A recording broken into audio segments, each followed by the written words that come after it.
If you enjoy listening to inspirational stories from people just like us, facing the fear and doing it anyway, then you're in the right place. My name is Claire Hill, and this is the No Rest for the Vivid podcast.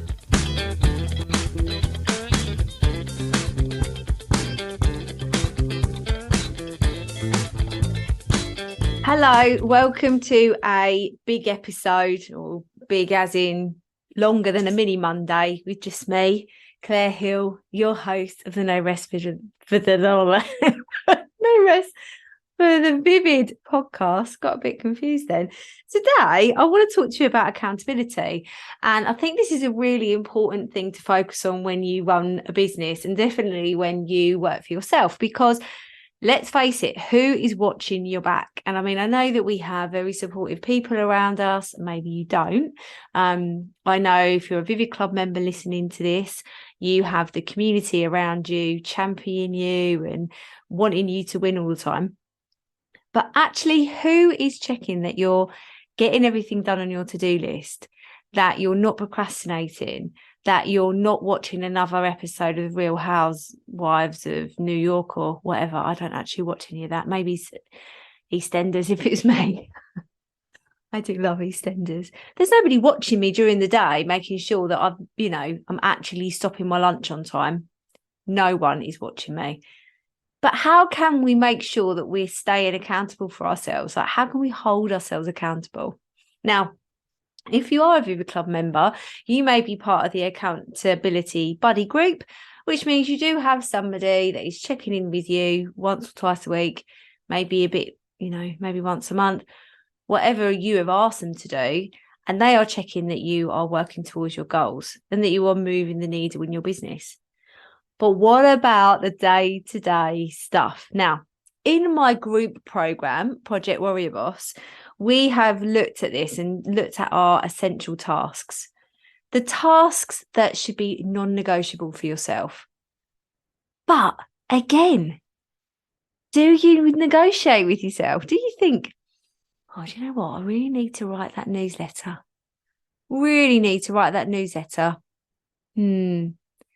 Shall I do it tomorrow? Yeah, I'll do it tomorrow. Recording this podcast. I love recording these podcasts. I actually adore it. There's nobody watching me to make sure I do it. And I'm actually bulk recording. So there's nobody watching me to be like, well, that one's not really needed till the end of the month. Don't worry about it. Because that's what my brain is telling me. Don't worry about it. But I need to hold myself accountable. So I stop being a last minute Linda. The last minute Linda that I am programmed to be. I'm sorry if your name's Linda. So we're working through in Vivid Club membership because of the accountability buddy group that we've set up. And there's a cascade effect for that, because I wanted there to be everybody to be accountable and be triggered into being accountable for everybody else. So there's like a trip, not a trip switch. Maybe it is. It's like a trigger, really. Bex, who is my executive assistant, aka best friend, aka Vivid Hero, she holds herself accountable. No, I hold her accountable, and so to make sure she, gets what she's supposed to do done. That's what it is, isn't it? It's making sure you do what you're supposed to do, and then she helps another member of the Vivid Club and holds that person accountable. And then that person holds someone else accountable. So it's like a cascade chain reaction kind of method inside the Vivid Club.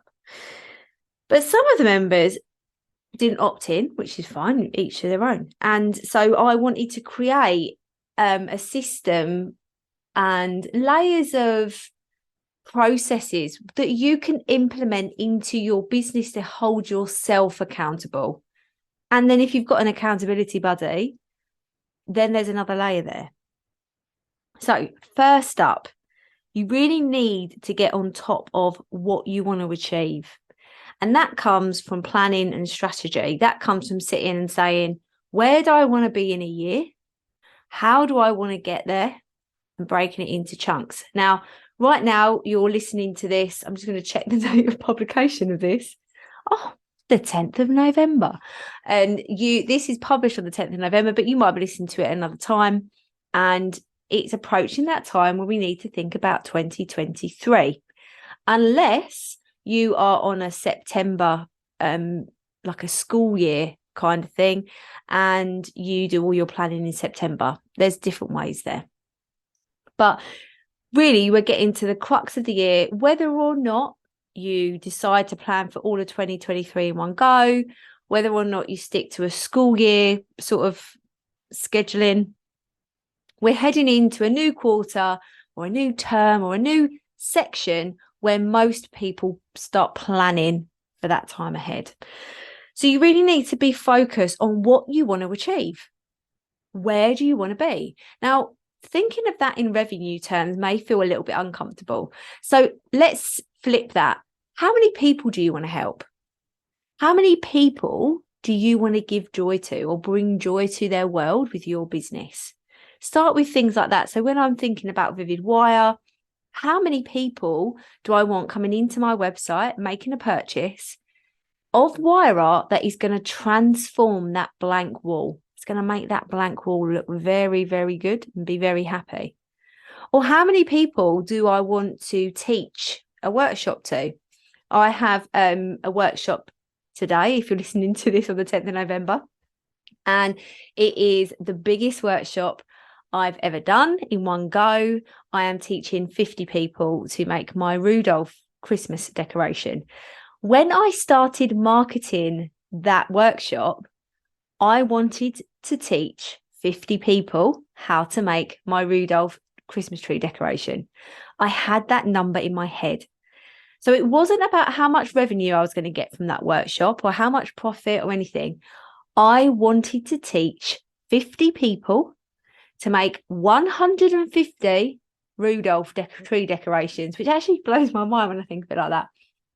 That's the number I wanted. So when the sales were coming in, I was very conscious of how close I was to that target. And when I closed for sales, I was at 49. And I thought, you know what? I've got enough materials. I could get that last one. So I just said, you've got 3 hours. Do you want that last kit? I've got the materials. You've only got 3 hours and then it's going in the post. And somebody bought it. So I got my target. But I felt really impassioned. Is that right? No, enthused. I felt passionate about how many people I wanted to teach instead of the revenue. So think about what you want to achieve. The next thing, what is going to get in your way? What are your tripwires or your trip hazards or whatever you want to call it? How do you get in your way? So this might be feeling resistance. It might be that you're feeling hungry or tired when you're not actually really hungry or tired. It may be that you say you're going to have half an hour for lunch. You don't actually have you don't do the half an hour. You have 45 minutes, an hour, maybe even longer. Nobody's watching. Just stick another episode on. Who cares? Another way that you might get in your way is actually watching the TV when you're supposed to be working. It's really nice watching stuff, but are you as productive? Are you as productive making, if you're a maker or planning or anything like that, if you've got a distraction of other noise in the background? I am not, and it took me a while to realize this. So when I'm really in the zone and I really need to be productive, I listen to brown noise. This is very much like white noise. You have pink noise, purple noise, you have all these different colors depending on the megahertz. Is that right? No, the hertz of the sound waves, whatever it is, and how it boosts your brain power. So I listen to brown noise. I find that really useful. And if you do want the track that I actually listen to on Spotify, send me a message and I'll send you the link. Do you get in your own way by taking too long on a task? And actually today in Hero Hours, we spoke about that with a member. She said, I just seem to be taking so long on things it shouldn't. How do you get in your own way and stop yourself from achieving what you want to achieve? So write a list of those things. There's no judgment there. You just need to be aware. For me, it's going, I'll do it tomorrow. Don't worry, I'll do it tomorrow. Plenty of time. I'm getting out of that because It's cold season. There is bugs about. My son has been poorly for about 2 or 3 days. I reckon I'm going to have it by the end of the week. I'm asthmatic. And if I get a cold or a cough, I am down. And obviously with my job, with recording podcasts and speaking and delivering training in Project Warrior Boss and supporting the Vivid Club, I need to make sure that I'm as well as I can be. So I said to Bex yesterday when we were planning my week, I need to be really pushing my workload to make sure I'm on top of things, and even more than on top than normal, because if I have to take 2 days out to be ill, that's what I need to do. So having that understanding of where you get in your own way by putting things off, procrastinating, not being as efficient as you could be, scrolling on your phone, etc., is a really good place to start. When you want to be accountable to yourself, you need to be thinking about your future self as the person that is watching you. It's very easy for us to forget our future self because it's in the future. We don't have to worry about that person in the future. Even though it's ourselves, we don't have to worry about it because we'll get that done. We always wing it. We always get it done eventually. Instead, flip it and say, my future self deserves that extra breathing space. My future self deserves to have 2 days off if she's poorly with no guilt. My future self deserves to actually book a week off and not have to worry about work. My future self deserves the feeling of, I've planned my content, I've posted it, I'm ahead of myself. Thank you very much. Your future self doesn't deserve the feeling of panic when you are behind, or the fact that you've forgotten something. They don't deserve it because it's you. You're worthy of that. So give yourself some space to believe that you are worthy of those wonderful feelings of being on top of things. It's transformation, actually, when you're like, oh my God, I feel so in control. That's the thing. It's empowering because you're in control of what's happening in your business. It gives you back more energy. So there's some questions for you to think about. So how do you actually hold yourself accountable? Here are my suggestions.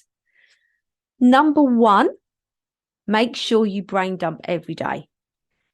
Having everything in your brain on a piece of paper to make sure that you've done all, like literally you've emptied your brain so you're not carrying that weight of thinking around with you, really, really helps. And you can actually do this for even processes in your business. So for example, if you need to create a piece of content, what are the processes? What's the step-by-step sort of steps? What's the step-by-step steps of having a piece of content that has no idea, no conception, no concept or anything, to an actual finished piece of content? What are all the processes?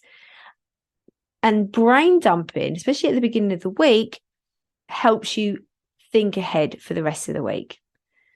Number 2, prioritizing and making sure you get the worst done first. So when you do your brain dump, get that pink highlighter. I know I've already told you about this when we're talking about getting clarity in your working day, but I don't think, I mean, there's some people in the Vivid Club membership who I have spoken to about this about 10 times and they still don't do it. It still doesn't become a daily habit. And that's okay, actually, because sometimes we need to hear something like 21 times before we believe it or invest in it. So absolutely no judgment there, but try and get that into your working day where you're emptying your brain onto a piece of paper and prioritizing what actually needs to be done that day. So number 1, brain dumping. Number 2, highlighting in pink what actually needs to be done. Another thing that you can do associated with that is making sure, but putting down a time limit for each of those tasks and doing the worst first. This is my 3rd tip. So once you've done your brain dump, you've highlighted it in pink. Next, decide which of those, the pink, is the worst. Do that first, put a time limit next to it. So say, for example, you really avoid sending out a newsletter. Chuck out the idea of the optimum time to send a newsletter, even maybe content. Just chuck out all of that stuff all of those parameters that are holding you back that actually might be stopping you from doing it, because done is definitely better than perfect. Say, right, I'm going to spend 30 minutes writing a newsletter, actually even better, 25, because then you can apply the Pomodoro technique and have a 5-minute break after. I'm going to put timer on for 25 minutes. I'm going to write my newsletter in 25 minutes, and that's it. So spend the first 5 minutes of that section of time planning out your newsletter. What are you selling this week that you need to tell people about? What do you need to remind people that you sell that maybe you haven't told them for a while? Is there something that you can share, a funny clip, a podcast that you've enjoyed, a funny meme or something like that, something that reflects your personality, or tell them a little bit of a story of behind the scenes, or sometimes a photo behind the scenes is a good idea. Plan it out as bullet points, and then split how many bullet points. So say if you're going to do 4 sections, you've got 20 minutes left, do 5 minutes on each section and use a timer. By using a timer, you are really holding yourself accountable, but you're holding yourself accountable to the things that actually matter, to the things that move your business. Now, you can use that timer approach in everything. I use it in everything. I've spoken about it today, actually, in Project Warrior Boss, in Hero Hours. I've spoken about it on a reel recently as well, how I really break my day down into timing. So I knew that I started this podcast, I wanted to spend about 25 minutes recording this episode. I'm doing some training today, but it's sort of like self-led. So I'm doing a first chunk first. And because I really want to do the training, and I do really want to do the podcast as well, but obviously the podcast is work. I'm having to think and make sure I'm covering everything. So, and I'm mega tired today, like I said. When I do that, I'm like, right, I really want to get back to that training in about 50 minutes. So I'm going to do a podcast for 25 minutes, have a little break, and then do another podcast. And that sometimes includes the editing as well. But I'm very clear on how long it's going to take me. And I'm going to tell you as well about Parkinson's law. I'm pretty sure it's Parkinson's law. I'm going to have to Google that now because I've said it like 3 times today. But the Parkinson's law is that you fit in however long you set yourself to do something, you will get the job done in that time. So if I said to myself, I'm going to take 2 hours to record 2 podcast episodes, I bet you any money it would take me 2 hours. Well, I know it would, because I've done it. I'll be like, I've got all afternoon to record podcast episodes. And actually in that time, I'm probably scrolling on Instagram, maybe, procrastinating, texting somebody, etc.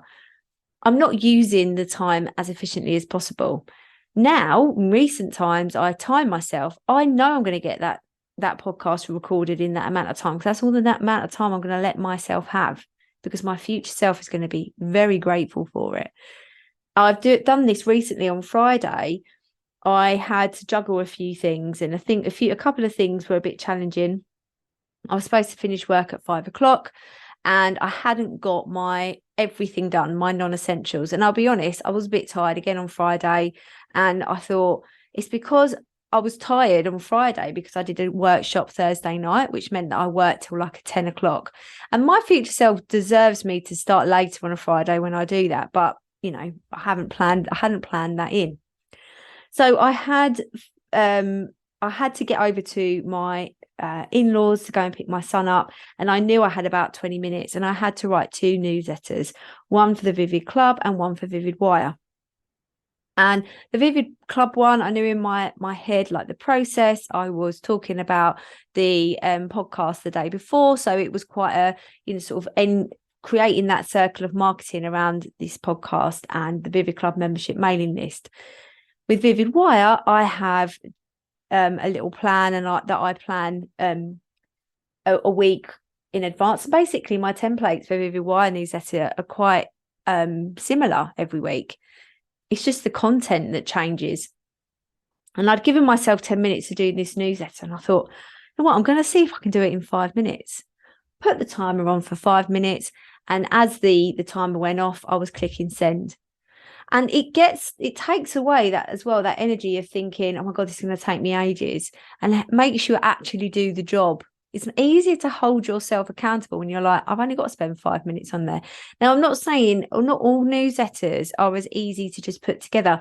I am very used to sending newsletters with Vivid Wire. I have implemented it into my working week. It is definitely a habit, and it's something that I haven't sent that newsletter. I know when I haven't done it. I don't have to look at my list or anything like that, because it's like programmed into my processes and my operations for the businesses. But making sure having that like time limit really helps me to say, I have to get that done. I can get it done in 5 minutes. Now, another element of holding yourself accountable is your non-essential and essential and non-negotiable tasks that you do every day. And I think I'm going to do a whole episode on that, because I want to share with you what I do in like every day, or not, what I do daily, but I do different things on different days, depending on the day of the week. But it means by the end of the week, I have done the most important things in the business to keep it ticking over. And that's really key, because very much like warrior energy, accountability helps you, and as well as consistency, it helps you just fill up that tank of resources, so that if you do have to have some time off, or you might not have the energy to hold yourself accountable as much, maybe you've had a rough couple of nights sleep like me, and you want to you just haven't got the brain space. If you have it implemented into a habit or little triggers within your day that like, I'm going to come in, I'm going to do a brain dump, and I'm going to prioritize what I must do. I'm going to do the worst first while I've got the most energy. Then I'm going to put a time limit on that, and I'm just going to get it done. But at the end of the day, you feel so good. There is on Friday, when I finish my day, finish my week using my system of planning, being on top of things, I wanted to be at work the next day. I wanted to be back in the office. And I wanted to be with my son and my husband as well, but I had got such a buzz from being on top of things, knowing I was going in to Monday, being on top of things and feeling that I had held myself accountable, looked after my future self. That was such a buzz. There was no dread going into Monday. And that's what your future self deserves. So next time you worry and you think, I'm going to put that off, just remember your future self deserves a lot more. Okay. If you enjoyed this episode, as I say every time, please share and subscribe. And I've also, if you haven't already, click on the link in the bio, because my free rescue remedies freebie is there. It's just a little training giving you 5 rescue remedies to help if you're feeling overwhelmed or things a bit too much, you're having one of them challenging days. Watch that video. It's pretty good. It's pretty good training, and just really helps you to clarify what needs to get done and what you're worrying about when you don't need to worry about. Okay. Have a wonderful rest of your week. Thank you so much for listening to the No Rest for the Vivid podcast. Written, produced and hosted by Claire Hill, and music has been composed by my brother Phil Vidler.